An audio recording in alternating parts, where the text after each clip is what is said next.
नमस्ते, मैं हूं संजय दीक्षित और आप देख रहे हैं दी जयपुर डायलॉग्स। इस समय भारत में G20 के मंत्रियों की अलग अलग मीटिंग्स चल रही हैं।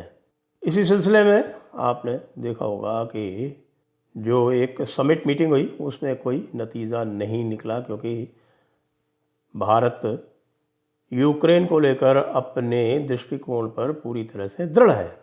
इसलिए ना तो इनके फाइनेंस मिनिस्टर्स की मीटिंग में कोई ज्वाइंट स्टेटमेंट जारी हो पाया और ना ही जो फॉरेन मिनिस्टर्स की मीटिंग हुई है अभी G20 की, उसमें किसी प्रकार का कोई ज्वाइंट स्टेटमेंट जारी हो पाया, क्योंकि G20 के महत्वपूर्ण सदस्य हैं। इंडिया इस समय उसका प्रेसिडेंट है, अध्यक्ष है, और चीन भी एक महत्वपूर्ण मेंबर है। वो पश्चिम के जो G20 के देश हैं उनके द्वारा प्रस्तावित किसी भी प्रकार के रूस की निंदा का प्रस्ताव नहीं पारित होने देंगे। इसलिए ये जो G20 का अभी जो चल रहा है उसके ऊपर एक छाया है यूक्रेन के युद्ध की। साथ में कई सारे जो आपसी मसले हैं उनकी भी बात हो रही है। और इसमें एक बड़ी महत्वपूर्ण बात आई जब डॉक्टर एस जयशंकर की बातचीत हमारे यूनाइटेड किंगडम यानी ब्रिटेन के फॉरेन मिनिस्टर जेम्स क्लेवरली से हुई। अब नाम तो उनका क्लेवरली है, लेकिन जो बात उन्होंने कही वो बहुत अधिक क्लेवर नहीं थी, क्योंकि इस समय ब्रिटेन के भारत के साथ में बात चल रही है फ्री ट्रेड एग्रीमेंट की, और उस फ्री ट्रेड एग्रीमेंट में यूनाइटेड किंगडम ये सोचता है कि संभवतः उससे उसकी जो इकोनॉमी है उसमें कुछ बेहतरी हो सकेगी। अब आप ये देखिए कि जब इतिहास में देखेंगे, इतिहास में टटोलेंगे, तो आप पाएंगे कि जो भी यूनाइटेड किंगडम की जो इकोनॉमी थी वो तब चली थी जब पाउंड रिजर्व करेंसी हुआ करता था, और जिस प्रकार आज डॉलर जो है वो पूरे विश्व की जो संपदा है और जो पूरे विश्व का जो निर्माण है उसको एक तरह से खींच लेता है, सक कर लेता है। उसी तरह से उस समय ब्रिटेन किया करता था, और उसके लिए उसके पास उसके इंपीरियल टूल्स थे। इंपीरियल टूल्स के सहारे वो दूसरी कंट्रीज़ को कॉलोनाइज करता था, उनके ऊपर उपनिवेश स्थापित करता था। उपनिवेश स्थापित करके जो उस उपनिवेश की जो इंपोर्ट एक्सपोर्ट पॉलिसी है उसको निर्धारित करता था, और उसको इस प्रकार से निर्धारित करता था कि ब्रिटेन का सारा जो एक्सपोर्ट है वो तो उपनिवेश में जाए, और उपनिवेश से केवल कच्चा माल ब्रिटेन के यहाँ आए। ब्रिटेन की जो फैक्ट्रीज हैं उनमें उसको लगाया जाए। भारत का सारा कच्चा माल जो कपास इत्यादि उस समय हुआ करता था, जूट इत्यादि हुआ करता था, वो सब जाता था आपकी ब्रिटेन की मिलों में, और वहाँ से फिर वो तैयार होकर पूरे विश्व में जाता था, भारत में भी आता था। यहाँ तक कि जो हमारे जो अच्छे से अच्छे जो कारीगर थे उनके तो अंगूठे तक काट दिए गए थे, जिससे कि वह फिनिश्ड प्रोडक्ट्स ना बना सकें, क्योंकि भारत का जो कपड़ा था, जो बना हुआ कपड़ा था, वो पूरे विश्व में प्रसिद्ध था। ढाका के मलमल की आपने बात सुनी होगी। तो यह विषयांतर मैं इसलिए कर रहा हूँ क्योंकि अभी भी ब्रिटेन का यह विचार है कि संभवतः भारत उसकी कॉलोनी, भारत उसका उपनिवेश है, क्योंकि जब वो बातचीत करते हैं तो आरंभ वे इसी प्रकार से करते हैं जैसे कि वो भारत को डिक्टेट करेंगे, क्योंकि अभी भी उनको कॉमनवेल्थ सिंड्रोम, जिसको मैं बोलता हूँ, वो कॉमनवेल्थ सिंड्रोम जो हमारे नेहरू जी के कारण आरंभ हुआ था, वो कॉमनवेल्थ सिंड्रोम अभी तक उनके पास है। तो हमारे केविन क्लेवरली ने भी इसी प्रकार बात की। वो भूल गए कि आजकल जो भारत में बात हो रही है वो ये हो रही है कि 45 ट्रिलियन डॉलर जो तुमने भारत से लूटे उसके कॉम्पनसेशन का क्या करोगे ब्रिटेन महोदय। तुम्हारी तो इकोनॉमी बर्बाद इसलिए हो गई कि अब तुम जो है किसी भी तरह से कहीं से लूट मार नहीं कर सकते। अरब देश छोड़िए, जो और बाकी मुस्लिम देश हैं उनकी भी इकोनॉमी बर्बाद इसीलिए है कि अब उनके पास लूट मार करने का साधन नहीं है। अभी जिनके पास में पेट्रोलियम है वो अभी चल रहे हैं, जब पेट्रोलियम समाप्त हो जाएगा तो उनका भी हाल पाकिस्तान जैसा ही होने वाला है। कुछ लोगों की ये समझ में आ रहा है, कुछ लोगों की ये समझ में नभी भी नहीं आ रहा है। तो केविन क्लेवरली जी कहते हैं डॉक्टर एस जयशंकर को बीबीसी के बारे में कि साहब की जो बीबीसी के बारे में जो आप कर रहे हैं, जो उनके ऊपर प्रहार हो रहे हैं इनकम टैक्स के जो सर्वे हुए हैं उनके यहाँ, वो उचित नहीं है। वो इनकी एडिटोरियल फ्रीडम से इंटरफियर करता है। उनकी जो संपादकीय स्वतंत्रता है उस पर यह कुठाराघात है। तो अब अंदर जो बात हुई, जो मेरे पास छनकर आई है, उसमें उन्होंने ये पूछा कि ये बताइए कि ये टैक्स चोरी करना, इसका संपादकीय स्वतंत्रता से क्या लेना देना है। वैसे अप्रत्यक्ष रूप से केविन क्लेवरली साहब ये संकेत देने का प्रयास कर रहे थे कि संभवतः ये जो टैक्स चोरी का मामला है ये तब उठाया गया जब ब्रिटेन बीबीसी ने डॉक्यूमेंट्री बनाकर पेश की।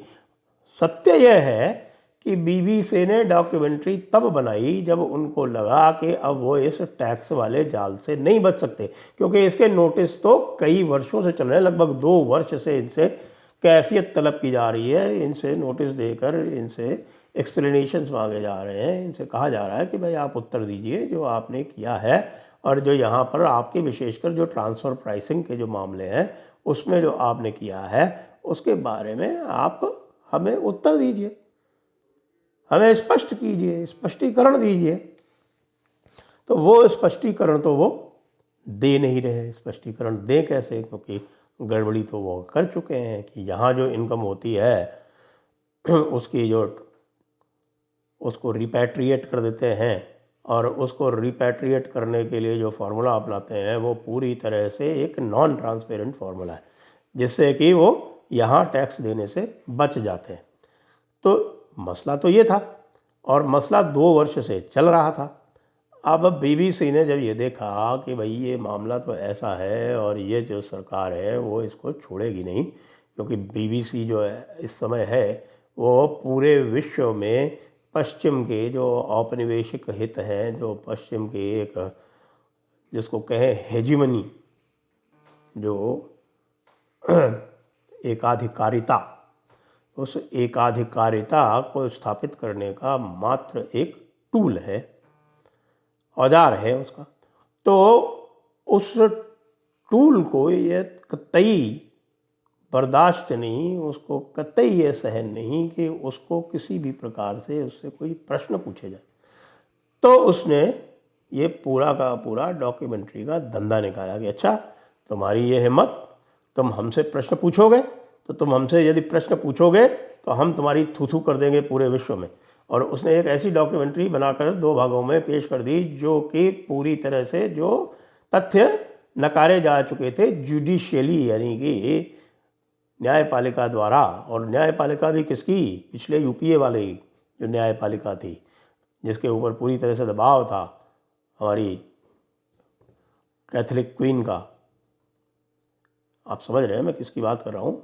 जो एडवाइजरी यूपीए एडवाइजरी कमेटी की चेयरमैन थी मोहतरमा, उनका पूरा दबाव होने के उपरांत भी जुडिशली वो अंततः कुछ नहीं कर पाए, और उसके बाद सरकार भी उनकी चली गई।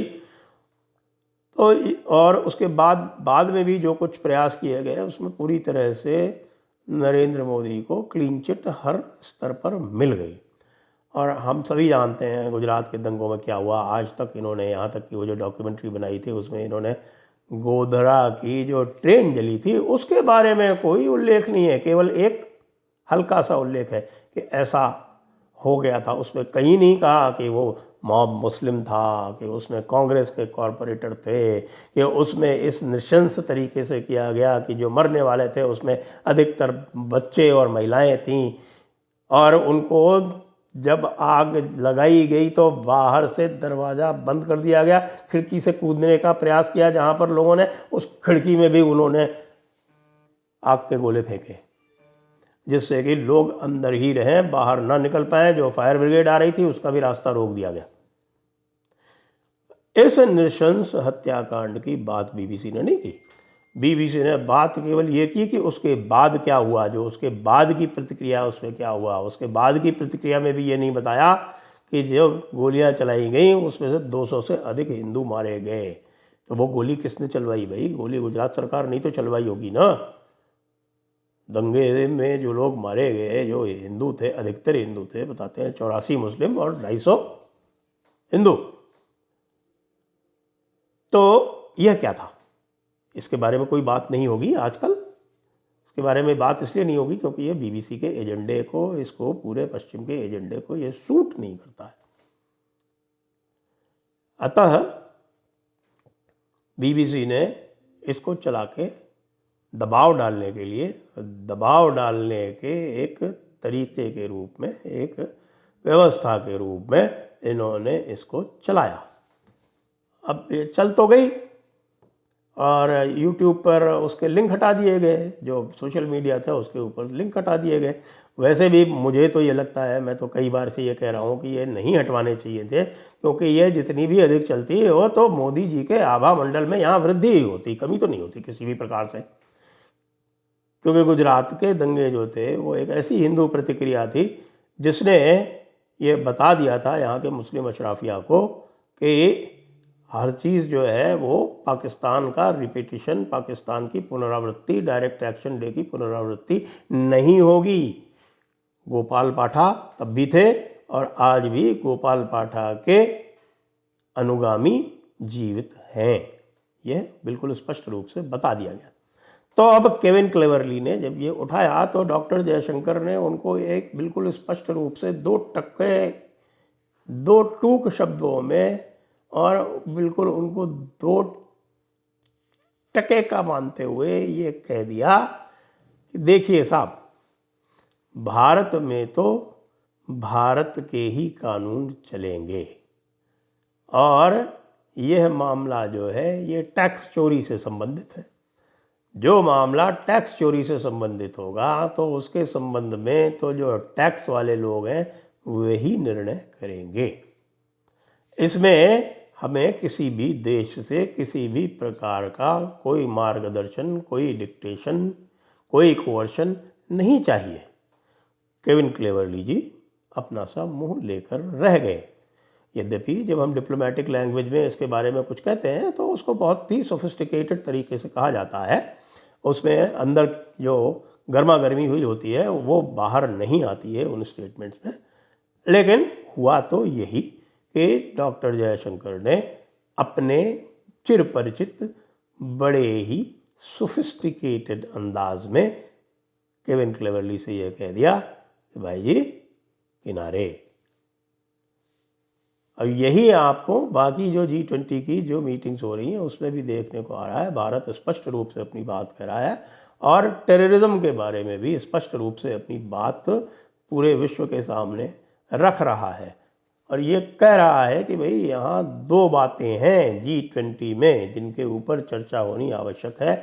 एक तो जो वैश्विक विकास है उसके बारे में चर्चा होनी है और दूसरी जो वैश्विक आतंकवाद है उसके बारे में चर्चा होनी है।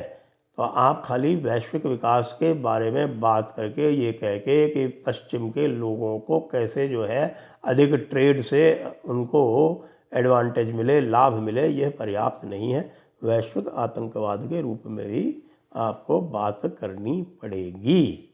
तो डॉक्टर जयशंकर ने अपने चिरपरिचित अंदाज में बहुत ही सौम्य, शालीन, सोफिस्टिकेटेड तरीके से फिर से खरी खरी सुना दी।